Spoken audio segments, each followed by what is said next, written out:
dando continuidade à nossa série de entrevistas com os candidatos à Prefeitura de São Luís, nosso convidado do dia aqui no Balanço Geral Manhã é o candidato do PSTU, Saulo Arcangeli. Seja muito bem-vindo, candidato. A entrevista terá 30 minutos de duração, que começa a contar a partir de agora. Bom dia, Sâmia, Naasso, a todos que estão nos ouvindo, escutando no Balanço Geral. É um prazer estar presente. Bora lá, são 6 temas, tá? Serão 5 temas sorteados, cada um com 2 perguntas. E a gente começa falando sobre educação. Pois certo. Candidato, quais ações o senhor pretende implementar para incentivar e apoiar as escolas localizadas nas áreas mais periféricas, para que elas tenham recursos e também oportunidades equivalentes às dos bairros mais centrais? Sim, essa é uma das prioridades nossas, a educação, né? Nós pretendemos aumentar hoje o orçamento do município, que é de 25% para 30% do orçamento municipal de São Luís, que é de 4,7 bilhões, para garantir, né, reestruturação das escolas, não apenas pintar a escola, né, falar que vai reformar, mas a gente precisa fazer realmente uma reforma completa nas escolas, principalmente nas escolas da periferia. Nós temos que garantir que as crianças do ensino, desde a creche, o ensino fundamental, o ensino infantil ao ensino fundamental, seja garantida que as crianças e os adolescentes cheguem à escola no seu local de residência, porque hoje a gente tem muitos alunos que não conseguem, né, se deslocar para uma escola próxima da sua casa. Então, essa é só uma das medidas. Nós precisamos valorizar os professores e professoras, fazer concursos públicos, acabar com contratos temporários, que são contratos precarizados, e você não tem continuidade na educação. Por isso que a gente tem que investir nos professores e professoras, garantir que sejam cumpridas suas progressões e promoções, que não acontece hoje, porque você precisa valorizar, né, aquele que vai dar aula para poder dar uma aula com qualidade. Você hoje tem escola que não tem nem pincel, né, na rede pública municipal. Os recursos tem recurso federal, tem recurso próprio da prefeitura, e a gente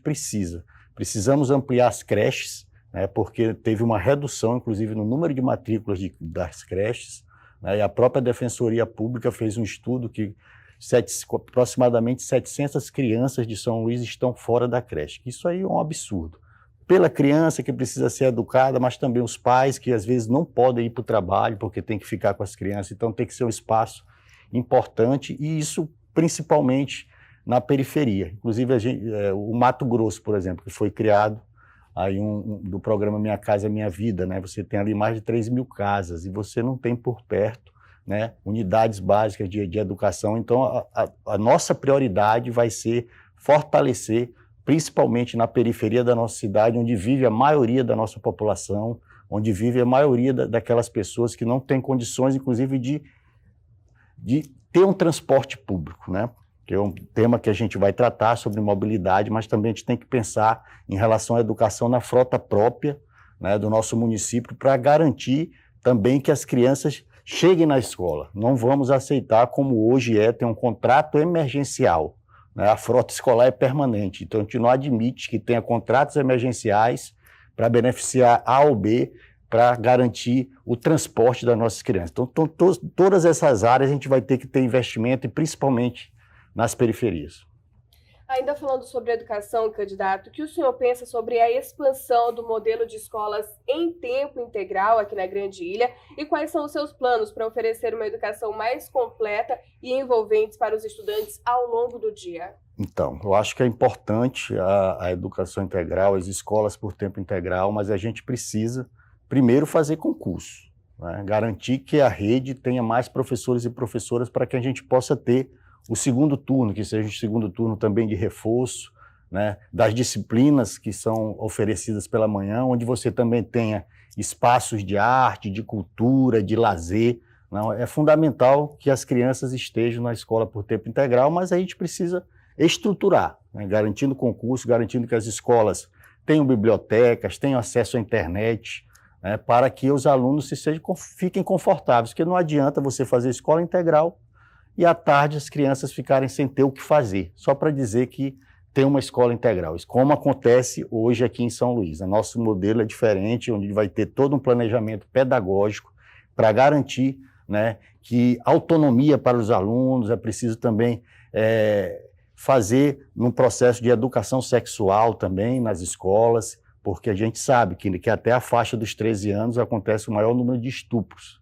E as crianças precisam se conhecer, as crianças precisam também viver a diversidade que está lá fora, para ela poder, inclusive, ter como prevenção, né, a qualquer maldades que possam acontecer. Então, a escola é esse espaço, né? É importante as disciplinas, né, mas a gente não pode transformar alunos em robôs. Só as disciplinas matemática, português, e você não dialogar, né, com os estudantes sobre a vida que está lá fora, né? Por isso que a gente tem diferenças com algumas candidaturas aí que defendem, né, que a escola não é um espaço de liberdade, um espaço de você compreender o mundo. Próximo tema. Cultura. Certo. Candidato, quais atividades o senhor, se eleito, pretende incluir no cronograma anual para incentivar a produção cultural durante todo o ano e não somente em datas específicas? Então, nós sabemos que a cultura, né, popular de São Luís e de todo o Maranhão é uma cultura muito rica, né, de várias manifestações culturais que são próprias, né, de São Luís e do estado do Maranhão. Então, você não pode ter cultura apenas nessas datas comemorativas, né? Carnaval, festa junina, aniversário de São Luís, final do ano. Então, você tem que ter cultura de forma permanente, principalmente nos bairros da nossa cidade, né? Não precisa todo mundo se deslocar para o centro da cidade. Então, você precisa democratizar, né, a cultura, espaços de cultura que precisam, não existem, né, espaços de cultura, você não tem teatros, né? Você tem aquele teatro do centro, que é muito pouco utilizado, né? Que é o teatro da cidade, que poderia a população estar utilizando. Ter teatros municipais, como a gente tem no Anjo da Guarda, né? Que a gente podia estar revitalizando, e em outros bairros, né, culturais que a gente tem da nossa cidade, né? Vários bairros, bairro de Fátima, Madre Deus, né? E outros bairros culturais que são de reconhecimento. A gente precisa ter esses espaços de teatro, espaços para as pessoas poderem, né, se apresentar durante o ano todo, fazer festivais, é fundamental, em outras datas sem ser essas mais específicas, né? Então você tem que vivenciar a cultura, né? Não a forma como é feito hoje, né? Que você não tem uma priorização da cultura popular maranhense, você tem uma priorização de artistas que vêm de fora, e a cultura não é só música, né? Então a gente vai priorizar a cultura popular, né? Garantir que todas as manifestações culturais, de forma democrática, tenham acesso aos recursos da cultura, porque hoje as manifestações culturais precisam ocupar a Secretaria de Cultura para ter o pagamento de apresentações de 1, 2 anos atrás. Isso é um absurdo, porque mesmo que a cultura esteja na raiz, que as pessoas amem fazer a cultura, mas é importante que tenha os recursos para que ela possa, cada ano, se revitalizar, né? Trazer mais pessoas para fortalecer a cultura popular, que é tão importante no município de São Luís. Defendemos também que a educação sobre o patrimônio histórico seja dada nas escolas, para que as nossas crianças também tenham um reconhecimento da importância da cultura do Maranhão, da importância de todas essas manifestações tão importantes, não só as manifestações de grupos, mas a gente tem também de artes plásticas, de pintores, de escultores, né, que você não valoriza.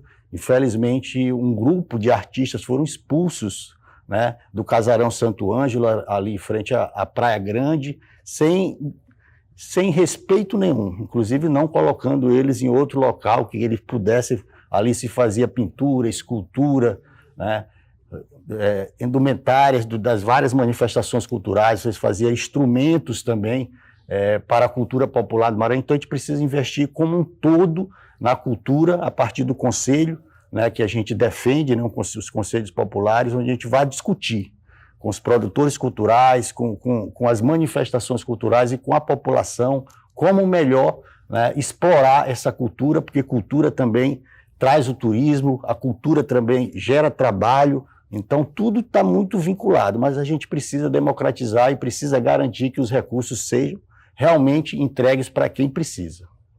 Ainda falando de cultura, candidato, muitos eventos aqui da Grande Ilha trazem atrações a nível nacional.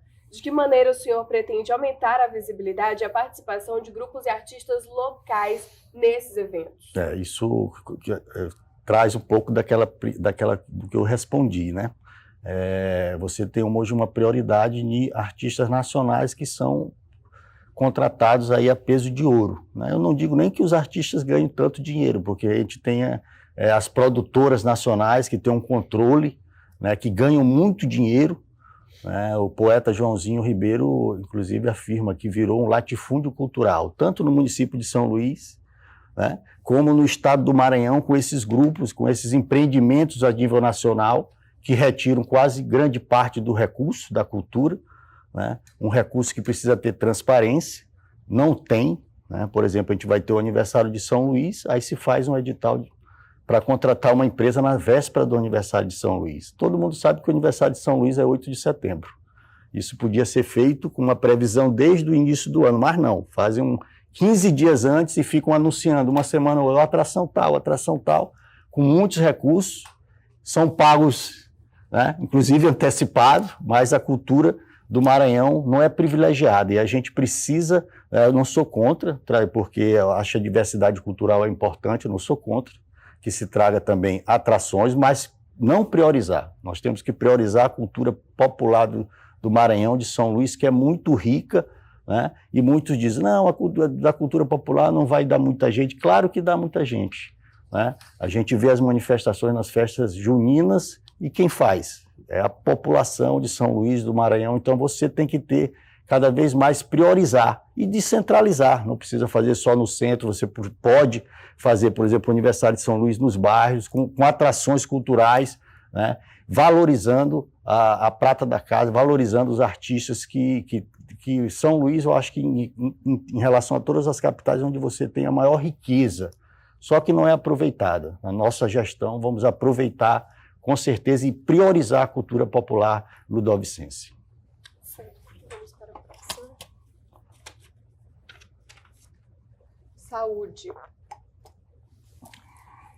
Certo. Candidato, um dos grandes problemas enfrentados hoje em dia pela geração está relacionado aos transtornos mentais. Quais iniciativas o senhor pretende investir para promover uma melhor qualidade de vida para essa população que tem ali, por exemplo, TDAH, ansiedade, depressão, essas doenças da nova geração?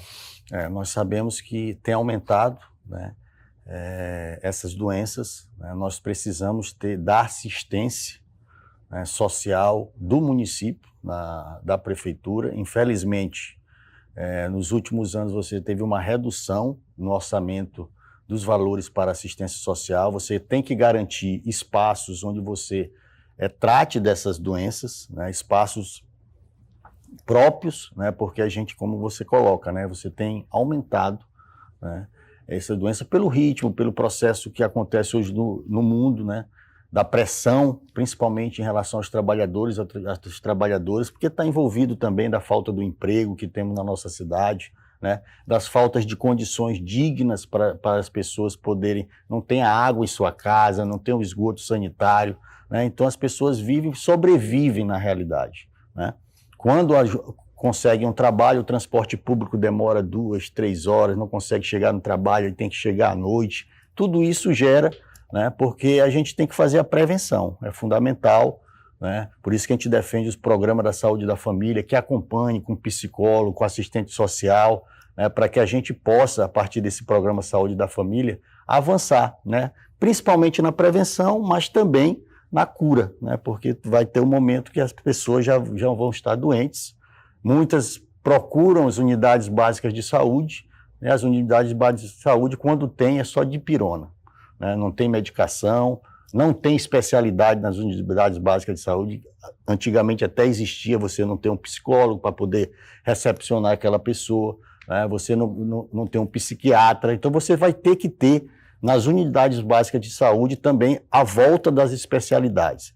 E a gente sabe, né, quando a pessoa está em crise, ela precisa ter uma resposta imediata do Estado, né? Isso não acontece, né? Quando a pessoa vai marcar uma consulta, quando tem a especialidade, é 1, 2 meses, 3 meses, isso aí a pessoa já, inclusive, pode piorar a sua situação. Então, a gente tem que ter o tratamento inicial na unidade básica de saúde, até para que essa pessoa não vá diretamente aos socorrões, que são unidades de emergência. A gente sabe que é uma emergência, mas a gente tem uma estruturação dos hospitais emergenciais, que é a responsabilidade do município, estão todos desestruturados, né? Desde 2012 não tem concurso para a área de saúde em São Luís. Nós vamos fazer concurso, acabar com esse trabalho precarizado, né, com os contratos temporários que estão ali presentes nas unidades básicas, também nos socorrões, a terceirização desenfreada. Só na saúde, o ano passado, foram gastos 300 milhões com terceirização da saúde. A gente acha que a saúde não pode virar mercadoria na mão das empresas. Saúde precisa ser com recurso público e garantir que o Estado faça a intervenção para a gente garantir a saúde mental também da nossa população. Certo, candidato. Quais são as suas propostas para a construção de novos hospitais e postos de saúde e como o senhor pretende assegurar que esses novos estabelecimentos atendam às necessidades específicas da população local? Também puxa a primeira pergunta, né? Você tem que ter as especialidades nas unidades básicas de saúde, né? Partindo das unidades básicas, aí sim, entrar nos socorrões, né? Que você não tem, inclusive, muito como crescer, né? Por exemplo, o socorrão do centro, nós temos que reequipar o socorrão do centro, colocar equipes multidisciplinares, como a gente falou, acabar com esses contratos temporários, acabar com a questão do serviço prestado, né, que é uma categoria que ninguém sabe, não tem direito, não tem férias, não são pagos, às vezes demoram 6 meses para ser pago pela prefeitura, e a gente tem quase mais de 30% de serviços prestados na saúde e também nas unidades de emergência. Então, vou ter que reequipar, né, ampliar os leitos, garantir que essas filas sejam zeradas, né, que a gente falou ainda há pouco.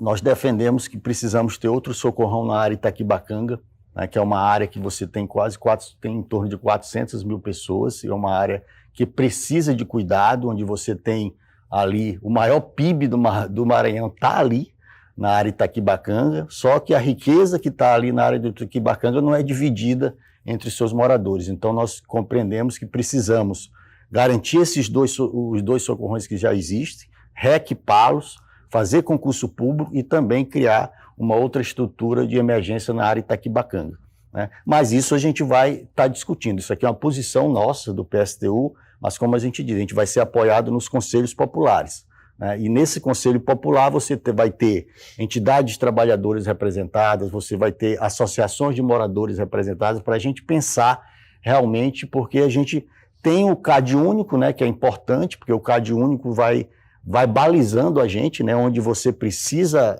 ter mais serviço público, mas a população tem que responder também para ver quais as suas prioridades. E não é como é feito hoje, né? Inclusive tem um orçamento participativo que é de brincadeira.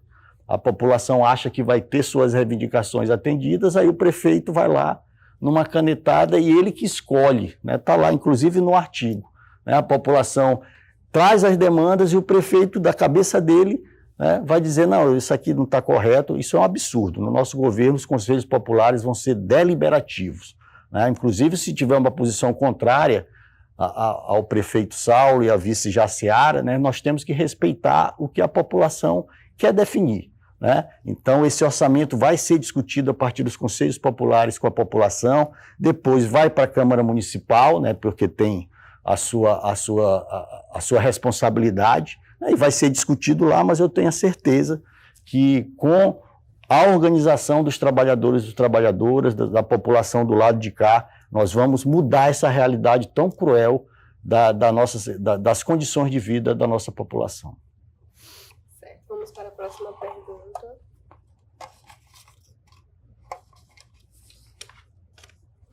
Infraestrutura.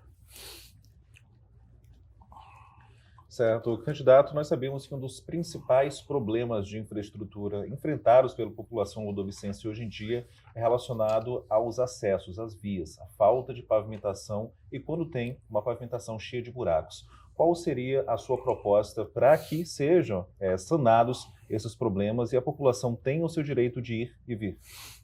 Na administração do PSTU, Nós não vamos fazer essa brincadeira de, no ano da eleição, colocar asfalto de qualquer jeito, né? Nas ruas e bairros. A gente sabe que é importante, o asfalto é uma das principais prioridades da população, porque a pessoa quer sair de casa, quer se locomover a pé, quer se locomover de bicicleta, e precisa do asfalto, mas um asfalto de qualidade, né? Como colocas, né? Nas várias ruas aí, o asfalto é colocado depois de um mês, quando é período de chuva, o buraco vem com toda a força, então você precisa ter, né, uma companhia de asfalto municipal, também não dá dinheiro para a empresa privada que tem seus interesses, né? Nós defendemos uma companhia própria de asfalto, uma estrutura própria para fazer o asfalto de qualidade, mas um asfalto que dure, né? Porque quando a gente faz um contrato com uma empresa, ela faz um asfalto, né, meia boca, porque ela quer depois ganhar mais dinheiro, né, com o asfalto. Isso não vai acontecer. E você tem que pensar, né, em questão de infraestrutura, na drenagem. Não adianta você colocar asfalto, você não ter drenagem, né? As ruas ficam alagadas no período principalmente das chuvas, né, que é um período longo, né, e a gente tem que ter essa estrutura de dragagem, a questão do asfalto, mas a questão também de garantia das calçadas, garantia da acessibilidade para as pessoas com deficiência, da acessibilidade com as pessoas ter mobilidade reduzida, né? Então você precisa pensar nisso, né? Que a infraestrutura envolve tudo, envolve a saúde, envolve a educação, envolve o asfalto, envolve saneamento, que 47% da população não tem esgoto, uma cidade de 1.100.000 pessoas, a quarta capital mais rica do Nordeste, não tem esgoto nas casas. O esgoto vai direto para os nossos rios estão todos poluídos, vai ao mar também, né? Com coliformes fecais, que a balneabilidade, que não é só isso, né? Que é os metais pesados que vêm das grandes indústrias, que estão na nossa praia. Aí o turismo vê lá, uma praia do Maranhão está toda poluição, uma das maiores poluição das capitais, isso é comprovado, né, de metais pesados e outras questões. Então você tem que garantir a estrutura de transporte, por isso que a gente defende uma companhia municipal de transporte estatal. Vamos tirar essas empresas aí que ganham milhões. Só até julho foram 52 milhões que a prefeitura repassou para o SET, né? Inclusive vamos utilizar uma frota própria, vamos adquirir, né, mas vamos desapropriar, vamos pegar os ônibus dessas empresas que não prestam serviço, não cumprem a licitação de transporte. Isso legalmente a gente pode fazer por utilidade pública, porque a população sofre diariamente por essa empresa de transporte, e a gente vê o prefeito dirigindo, né? Vai e pega ela, vamos entregar o ônibus. Quem está entregando o ônibus é a prefeitura. E a gente vai tomar de volta esses ônibus, isso legalmente, inclusive, isso tem um decreto federal que pode ser feito isso, né? E vamos ter frota própria, vamos incorporar os rodoviários e vamos fazer concurso. Vamos ter uma frota própria, um quadro próprio para prestar um serviço de qualidade com tarifa zero. Nós defendemos agora o passe livre estudantil, vamos ter que votar no 1, é o terceiro voto nessa eleição, né? Queremos o passe livre estudantil, mas também precisamos avançar, né, na tarifa zero, porque em várias cidades, mais de 100 cidades do Brasil, você já implantou a tarifa zero, porque é uma forma de diminuir a desigualdade. São Luís, segundo o Observatório de Metrópoles, é uma das capitais mais desiguais, né, do país. E a gente tem que ter mecanismos como esse, como transporte, garantia que a pessoa... Porque às vezes o estudante não pode praticar o esporte porque não tem o dinheiro do transporte. Não pode ir para a escola porque não tem o dinheiro do transporte.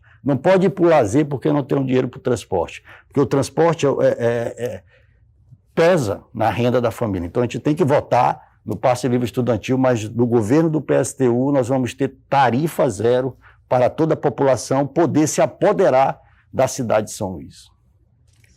Candidato, o senhor ainda tem cerca de 6 minutos, contando com suas considerações finais. Vamos para a última pergunta, então.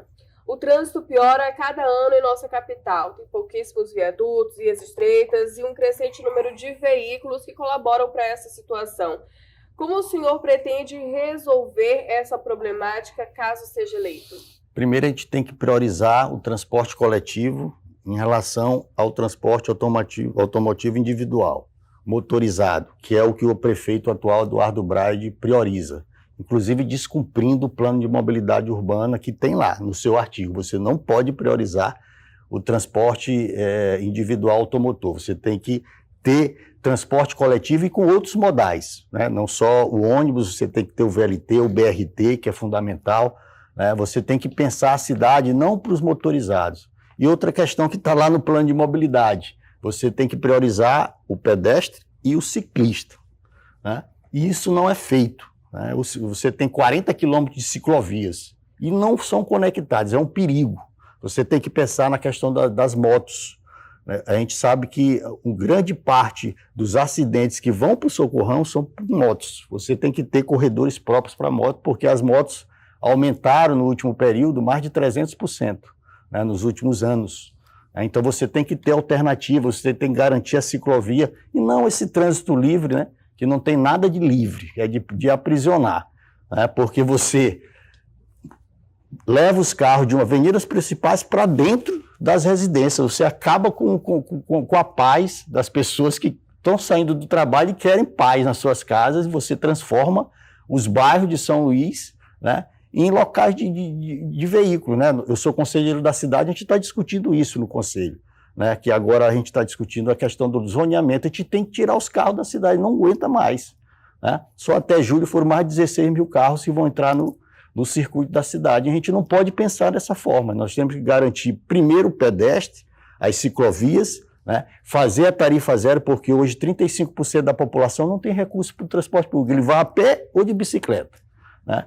Isso já é uma pesquisa que foi feita cientificamente. Então a gente tem que pensar a mobilidade nesse sentido, pensar nas pessoas com deficiência, que é um absurdo. A lei de muros e calçadas não é cumprida, né, apesar de uma decisão judicial que o prefeito deveria cumprir, o prefeito atual, Eduardo Braide, a lei de muros e calçadas, ele não cumpre.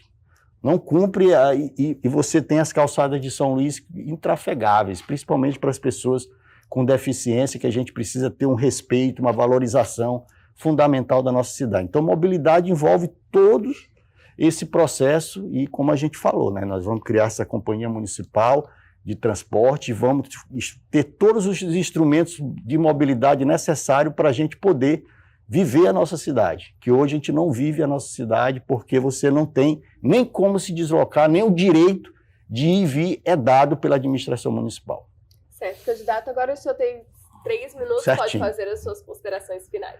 Então, eu queria agradecer, né, ao Balanço Geral, né, pelo espaço que é importante, um espaço que a gente utiliza não só para dizer o que é que a gente vai fazer, né, porque aqui a gente tratou aí de temas muito importantes da realidade, né, concreta que vive a nossa população em relação aos problemas na educação, os problemas na saúde, os problemas na mobilidade urbana, os problemas de saneamento básico, os problemas de geração de trabalho que nós precisamos ter em São Luís. Nós defendemos um plano de obras públicas, né, para contratar essa mão de obra. Hoje a gente tem em torno de 26% dos trabalhadores ocupados em São Luís desempregados. Aquele dado do IBGE, né, não é um dado correto, porque ele só pega aquelas pessoas que procuraram emprego nas últimas 4 semanas. Né? Você tem hoje 158 mil trabalhadores aqui de São Luís que vivem por conta própria, principalmente a partir da reforma trabalhista que foi aprovada.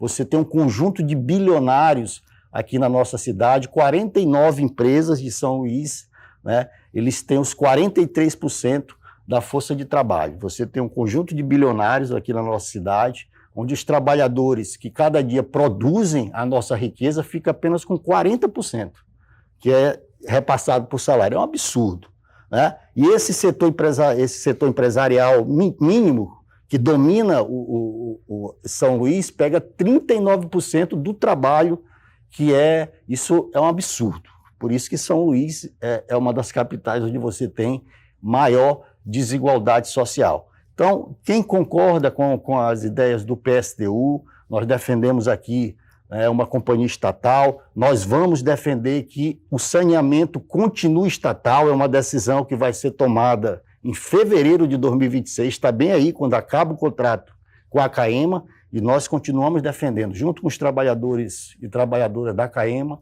e o seu sindicato, um saneamento estatal, né? Vai vir candidato aqui que vai defender o saneamento privado e quer aumentar a sua água, quer aumentar seu esgoto, né? Porque a gente sabe, empresa privada, todo ano vai ter o INPC, o aumento geral. A gente vê Paços do Lumiar e São José de Ribamar. Então, convidando aí a todos, todas e todes que venham contribuir com a campanha do PSTU, que concorda que a gente tem que os trabalhadores e trabalhadoras, que são a maioria da nossa cidade, possam governar junto com o PSTU e a gente melhore as condições. Saulo Arcângelo e Jaciara Castro, 16, Coletivo das Pretas, 16111, e o companheiro portuário Jairo Mesquita, 16123. Obrigada, candidato. Sucesso para o senhor, viu? Eu que agradeço. Obrigado, candidato. Vale. E olha só, gente, amanhã entrevistaremos o candidato Fábio Câmara, do PDT. Contamos com a sua audiência. Eleições 2024, o voto é na Record.